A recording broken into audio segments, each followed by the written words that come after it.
আমরা এখনো পর্যন্ত বুলডোজার ম্যানেজ করতে পারিনি, যার কারণে আমরা বাড়িটা ভাঙতে পারছি না। এই সাজিদ, বুলডোজার কলা বাগানে আমি তো বুলডোজার পাঠাইছি রে ভাই। আপনারা যান না, একটু সামনে যান, আপনারা একটু যান না, 5-10 হাজার লোক যান, বুলডোজারটা নিয়ে আসেন। ওই যে মিরপুর রোডের ওইখানে দেখেন সেনাবাহিনী থাকলে এদেরকে বুলডোজারের উপর দিয়ে চলে আসবে।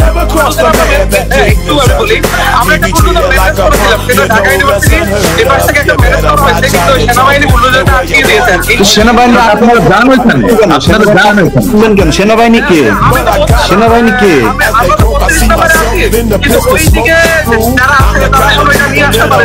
আচ্ছা, আপনারা একটু প্রয়োজনে আগে যান, নিজেরা আপনারা একটু আগে যান, তাদেরকে নিয়ে আসেন। সেখানে সেনাবাহিনী বাধা দিলে সেনাবাহিনীর এটা দায়িত্ব দেওয়া হয় না এই সরকারের পক্ষ থেকে যে তারা এটা আটকাই দেবে। আর এখানে কোনো উপদেষ্টারা আমাদেরকে কোনো সহযোগিতা করছে না। এই সিটি কর্পোরেশনে কিছু বলে আছে, আসিফ মাহমুদ চাইলে আমাদেরকে সহযোগিতা করতে পারতো, কিন্তু তিনি আমাদেরকে ভাই ওনাদের সব কাজ তো, আর ওনাদেরও তো অনেক কাজ আছে, ওরা তো সব কাজ আপনাদের এখানে এসে। নমস্কার সুপ্রিয় দর্শক, সকলকেই স্বাগত হিন্দু লাইফস ম্যাটার ইউটিউব চ্যানেলে। দর্শক, ডক্টর মোহাম্মদ ইউনূসের মতো এরকম ট্রুথ চ্যালেঞ্জড ব্যক্তি কি আপনারা কখনো দেখেছেন? তিনি অনবরত সত্যের মুখোমুখি দাঁড়িয়েও মিথ্যার পেশাতি করে বেড়াচ্ছেন।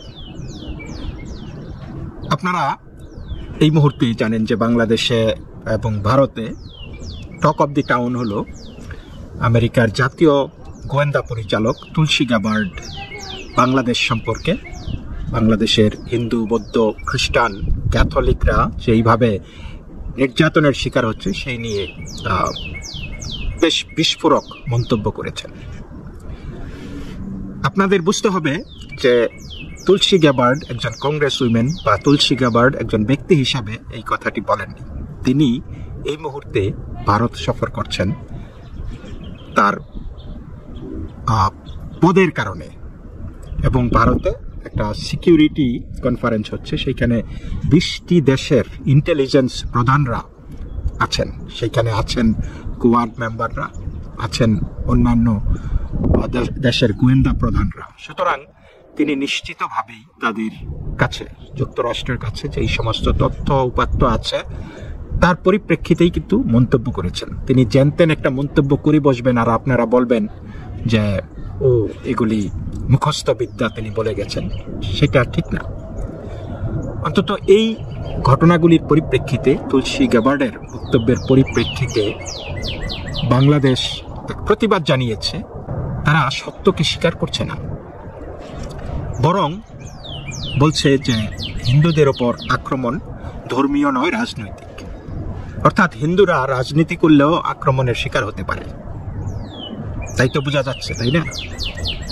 এবং এটাকে অনেক ক্ষেত্রে তিনি অপতথ্য বলছেন, এবং এই অপতথ্য রোধে তিনি সাহায্য চেয়েছেন মার্কিন সিনেটের একজন সিনেটর গ্যারি পিটার্সের। গ্যারি পিটার্স বর্তমানে বাংলাদেশ সফর করতেছেন, তাও ইউনূসের আমন্ত্রণে। কারণ বিশ্বব্যাপী বাংলাদেশ সম্পর্কে যে ন্যারেটিভটা তৈরি হচ্ছে যে বাংলাদেশে জঙ্গিপনা চলতেছে, জঙ্গি রাষ্ট্র হয়ে গেছে, এইটা থেকে পরিত্রাণ পাবার জন্য তিনি কিন্তু জঙ্গিদের বিরুদ্ধে কোনো ব্যবস্থা নিচ্ছেন না, বরং তিনি এটাকে বলছেন যে না, আমরা এটা ভুল তথ্য, এটা অপতথ্য। তো সংখ্যালঘু নির্যাতন সহ ভুল তথ্য ছড়ানো নিয়ে মার্কিন সিনেটর গ্যারি পিটার্সের সহায়তা চেয়েছেন প্রধান উপদেষ্টা অধ্যাপক মোহাম্মদ ইউনূস। গত মঙ্গলবার 18 মার্চ রাষ্ট্রীয় অতিথি ভবন যমুনায় মার্কিন সিনেটর গ্যারি পিটার্স সাক্ষাৎ করতে এলে প্রধান উপদেষ্টা কথা বলেন। ঘণ্টাব্যাপী বৈঠকে দুই নেতা পারস্পরিক স্বার্থ সংশ্লিষ্ট বিষয় এবং বন্ধুত্বপূর্ণ দুই দেশের মধ্যে সম্পর্ক আরও গভীর করার উপায় নিয়ে আলোচনা করেন। সিনেটর পিটার্স বলেন, ডেট্রয়েট শহর সহ মিশিগানে তার নির্বাচনী এলাকায় অনেক বাংলাদেশি বংশোদ্ভূত বসবাস করেন। তাদের কেউ কেউ সাম্প্রতিক সময়ে সংখ্যালঘুদের ওপর হামলার ঘটনায় উদ্বেগ প্রকাশ করেছেন। তথ্যের কিছু মার্কিন যুক্তরাষ্ট্রে ছড়িয়ে পড়েছে যা সংখ্যালঘু গোষ্ঠীর মধ্যে উদ্বেগ বাড়িয়ে তুলেছে। এই বিষয়ে ডক্টর ইউনূস বলেন, ধর্ম, বর্ণ, জাতি, লিঙ্গ নির্বিশেষে দেশের প্রতিটি নাগরিকের মানবাধিকার সমুন্নত রাখতে তার সরকার অঙ্গীকারবদ্ধ। তাই দুর্গাপূজার সময় স্বরাষ্ট্র উপদেষ্টা বলে দিয়েছিল যে আজানের 5 মিনিট আগে থেকে মাইক বন্ধ থাকবে, গান বাজনা বন্ধ থাকবে, এমনকি এই যে ঢাকি ঢুলি যাতে এই তখন বিশ্রাম নেবার সময় অন্য কেউ যাতে এই ঢাকঢোল বাজাইতে না পারে সেইটার জন্য ব্যবস্থা নিতে হবে। তো এবং তিনি বলেছেন এই সমস্ত মুসলমানদের ধর্মীয় কর্মকাণ্ডের সময় এই সমস্ত কার্যক্রম বন্ধ থাকবে। তো এই সমস্ত কার্যক্রম মানে কি? হিন্দুরা কি সমস্ত কার্যক্রম করে? তার এখন বড় গলায় বলছেন যে জাতি, ধর্ম, বর্ণ নির্বিশেষে দেশের প্রতিটি নাগরিকের মানবাধিকার সমুন্নত রাখতে তার সরকার অঙ্গীকারবদ্ধ। এই রমজানেও কি দোকানপাট বন্ধ করার হুমকি আসেনি? এই রমজানেও কি মানুষ কেন সিগারেট খাচ্ছে বা মানুষ কেন দিনের বেলায় খাবে? যদি মানুষের স্বাধীনতা হয়, তার যখন খাবার খাবে, তাহলে মুমিনদেরও স্বাধীনতা আছে, তারা যা ব্যবস্থা নেবার নেবে। এইভাবেই তো চলছে বাংলাদেশটা। ডক্টর মোহাম্মদ ইউনূস বলেন, গত বছরের আগস্টে দেশের রাজনৈতিক পট পরিবর্তনের পর সংখ্যালঘুদের, বিশেষত হিন্দুদের উপর আক্রমণগুলো রাজনৈতিক ছিল, ধর্মীয় উদ্দেশ্য প্রণোদিত ছিল না। তবে তার সরকার দোষীদের বিরুদ্ধে দ্রুত ব্যবস্থা নিয়েছে। তো সরকার কোন ব্যবস্থা নিয়েছে আমরা জানি। সরকার অস্বীকার করে গেছে, বলেছে 98% ঘটনা নাকি রাজনৈতিক উদ্দেশ্য প্রণোদিত, হিন্দুদেরকে উদ্দেশ্য করা হয়নি। আর যেই 2% ঘটেছে সেটা জমি জমা সংক্রান্ত, অর্থাৎ হিন্দুদের ধর্মীয় কোনো উপর নির্যাতন ঘটেনি। প্রফেসর ইউনূস মার্কিন সিনেটরকে বাংলাদেশের বিভিন্ন শহর পরিদর্শন এবং অন্যান্য মার্কিন রাজনৈতিক নেতা, সাংবাদিক ও কর্মীদের বাংলাদেশ সফরের আমন্ত্রণ জানান যে তোমরা আসো, যে আমাদের সাহায্য দরকার, আপনারা আমাদেরকে সাহায্য করুন, আপনার সহকর্মীদের বাংলাদেশ ভ্রমণ করতে বলুন, আমরা একসঙ্গে ভুল তথ্য প্রচার মোকাবেলা করতে পারবো। তো তিনি এই বেছে বেছে একজন ডেমোক্রেটিক একজন সিনেটর নিয়ে আসলেন দেখানোর জন্য। কিন্তু সেই সিনেটর তাকে ছাড়া অন্য কারো সঙ্গে কি মিটিং করেছে বা মিটিং করার সুযোগ দিয়েছে? সেই সিনেটর কি নিজ গুণে, নিজ চেষ্টায় বিভিন্ন জায়গায় ঘুরে বেড়াতে পেরেছে? নিশ্চয়ই না। এবং সেই সিনেটরের কাছে তো অবশ্যই তথ্য আছে। তিনি নিজেও বলে গেছেন যে আমার মিশিগানে অনেক বাংলাদেশি মানুষ আছে, তারা বাংলাদেশের সংখ্যালঘু নির্যাতনের ব্যাপারে উদ্বিগ্ন। সো আপনারা যতই শাক দিয়ে মাছ ঢাকার চেষ্টা করবেন, খবর কিন্তু বেরিয়ে যাচ্ছে। আবার এদিকে আরেক সক্রেটিস, আপনারা জানেন আমি তাকে সক্রেটিস বলি, মাহফুজ আলম, যাকে জাতিসংঘের অধিবেশনে এসে doctor Mohammad Yunus master mind বলে পরিচয় করিয়ে দিয়েছিলেন। আসলে তিনি হিজবুত তাহরির নেতা। বাংলাদেশটা তো চলছেই এখন আইএস, হিজবুত তাহরির এবং এদেরকে দিয়া নব্য মুসলিম পিঙ্কুর দ্বারা, তাই না? পাঙ্কু দামরা একটা। তা বাংলাদেশ আসলে ইউনূস চালাচ্ছে না, চালাচ্ছে এই যে জঙ্গি ইলিয়াস হোসেন এবং জঙ্গি পিনাকি ভট্টাচার্য।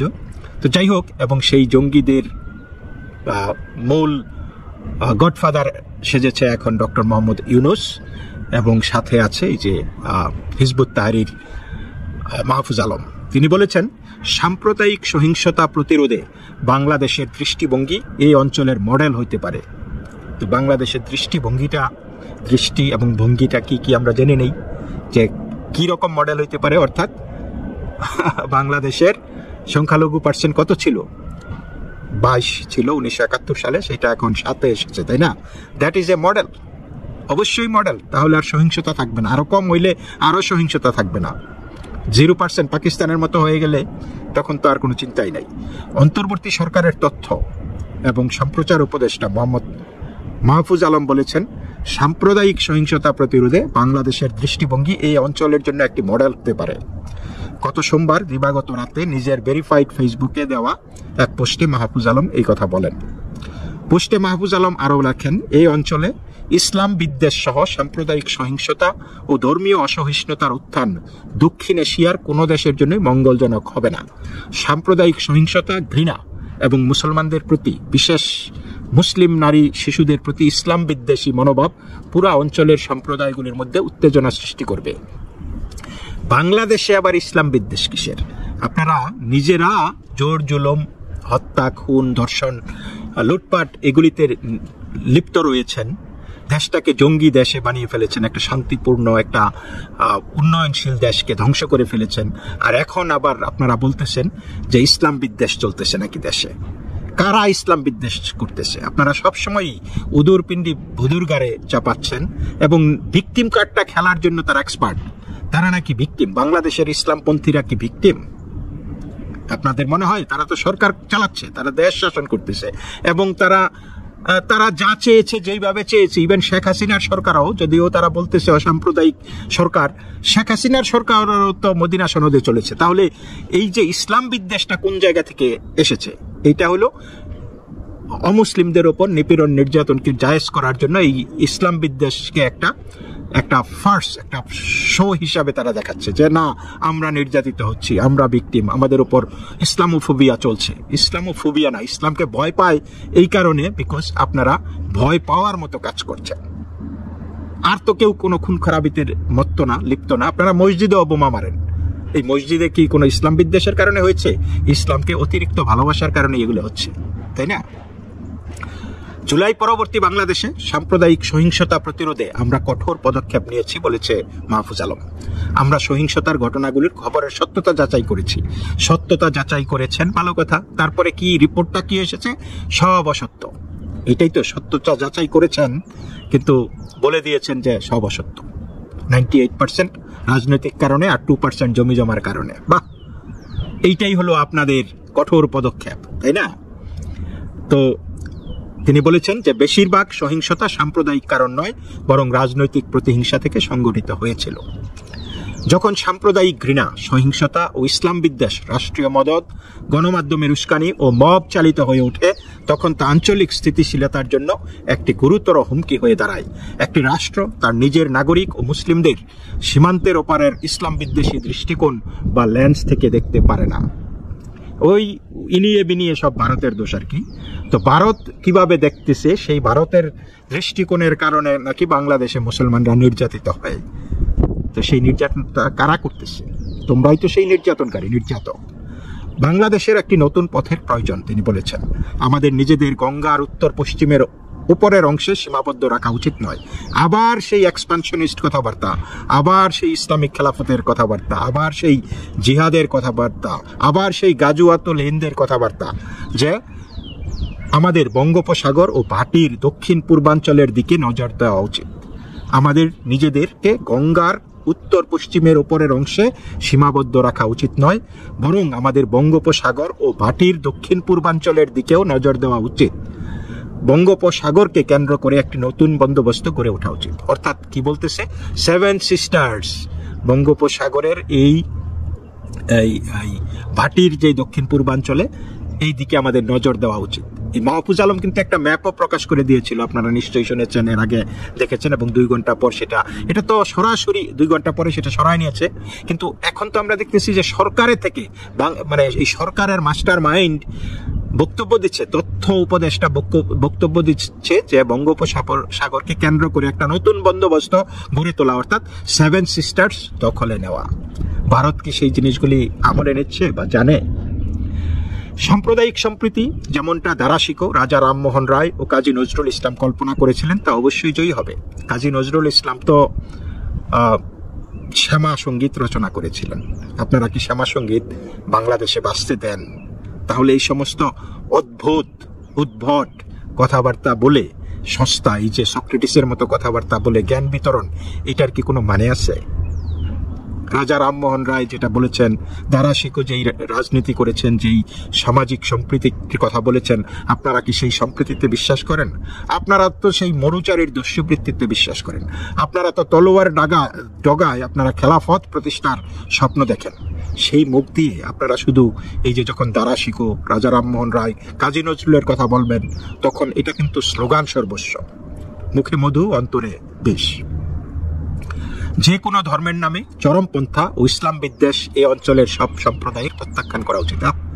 কি অবস্থা! আবারও একই কথা, যে কোনো ধর্মের নামে চরমপন্থা ও ইসলাম বিদ্বেষ।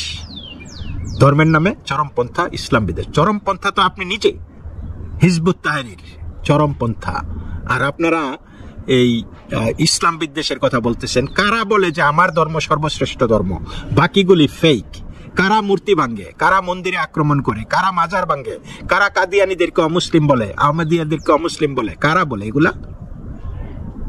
এটা কি ইসলাম বিদ্বেষীরা বলে? অবশ্যই না, ইসলামের প্রেমিকরাই তো এগুলি বলে। তিনি বলেছেন এই অঞ্চলের সব ধর্মীয়, সাংস্কৃতিক ও জাতিগত সম্প্রদায়গুলির মধ্যে পারস্পরিক বোঝাপড়া, সম্প্রীতি ও সহযোগিতার মধ্যে স্থিতিশীলতা নিহিত। আবারও বলছি যে গল্প, কাল ভরা গল্প দেওয়া খুবই ইজি, কিন্তু এটার বাস্তবায়ন বা সেটার পালন খুব ইজি না।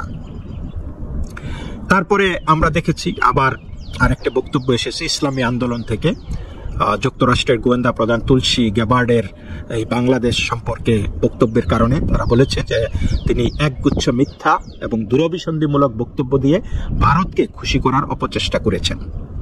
এই বক্তব্য দিয়েছে ইসলামী আন্দোলন বাংলাদেশের যুগ্ম মহাসচিব ও দলীয় মুখপাত্র মাওলানা গাজী আতাউর রহমান। তিনি বলেন, অভ্যুত্থান পরবর্তীতে রাজনৈতিক কিছু হানাহানি হলেও তাতে যে সাম্প্রদায়িক কোনো ইস্যু ছিল না তা সারা বিশ্বে প্রতিষ্ঠিত সত্য। ইয়েস, তোমার কাছে বন্ধ হলে প্রলয় বন্ধ হয়।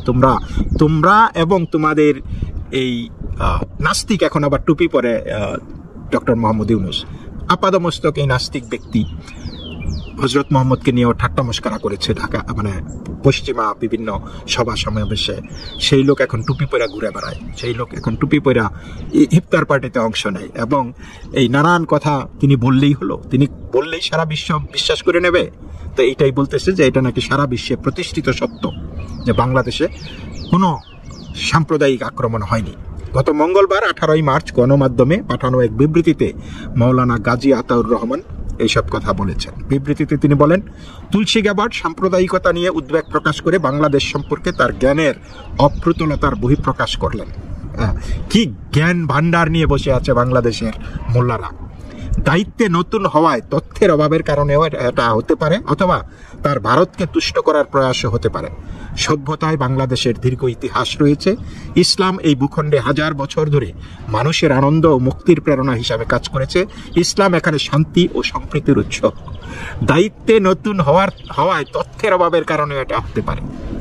যেই ব্যক্তিটি প্রতিদিন সকালবেলায় প্রথম প্রেসিডেন্টকে, আমেরিকার প্রেসিডেন্টকে, সারা বিশ্বের প্রেসিডেন্ট বলা চলে যাকে, সেই ব্যক্তিটির সাথে প্রথম ব্যক্তি যিনি দেখা করেন এবং সারা পৃথিবীতে যা ঘটছে তার একটা ব্রিফ দেন, that is the daily briefing president পায় এই ডিএনআই অর্থাৎ ডাইরেক্টর অফ ন্যাশনাল ইন্টেলিজেন্স অর্থাৎ তুলসী গ্যাবার্ডের কাছ থেকে। এবং সেই ব্যক্তি নতুন দায়িত্বে নতুন হওয়ায় তার তথ্যের অভাব রয়েছে। অর্থাৎ ডোনাল্ড ট্রাম্পকে তিনি প্রতিদিন যেই ব্রিফিং দেন, 57টা গোয়েন্দা সংস্থার মাধ্যমে প্রাপ্ত তথ্যগুলি যাচাই বাছাই করার পরে তিনি এই যাবৎ এই জানুয়ারির 20 তারিখ থেকে এই পর্যন্ত এই 3 মাস ধরে রং ব্রিফিং দিয়ে যাচ্ছেন ডোনাল্ড ট্রাম্পকে। সেটাই তারা বলতে চাচ্ছে, তাই না? তিনি বলেছেন যে পশ্চিমারা যে অর্থে মৌলবাদকে সংজ্ঞায়িত করে সেই অর্থে মৌলবাদ বাংলা অঞ্চলে কোনো কালেই ছিল না। ফলে মিস গ্যাবার্ড যা বলেছেন তা ইতিহাস সম্পর্কে তার জ্ঞানের সীমাবদ্ধতা নির্দেশ করে। ইতিহাস আপনারা এখন তুলসী গ্যাবার্ডকে শিখাতে যাবেন। বাংলাদেশের এই জঙ্গিরা যারা নাকি এখন বাংলাদেশের পতাকাকে অবমাননা করে, সেই তার উপরে আইসিসের পতাকা, তার উপরে তৌহিদি জনতার পতাকা, তার উপরে হিজবুত তাহরির পতাকা, তার উপরে প্যালেস্টাইনের পতাকা ঝুলিয়ে দেয়, এবং যাদের কাছে বাংলাদেশের অবস্থান সর্বনিম্নে, সেই লোকেরা তুলসী গ্যাবার্ডকে ইতিহাস শিক্ষা দেবে। তো এইবার বুঝুন এই গোয়েবলসের দ্বারা চলছে বাংলাদেশ। তো এই পর্যন্তই দর্শক, সকলেই ভালো থাকুন, নমস্কার।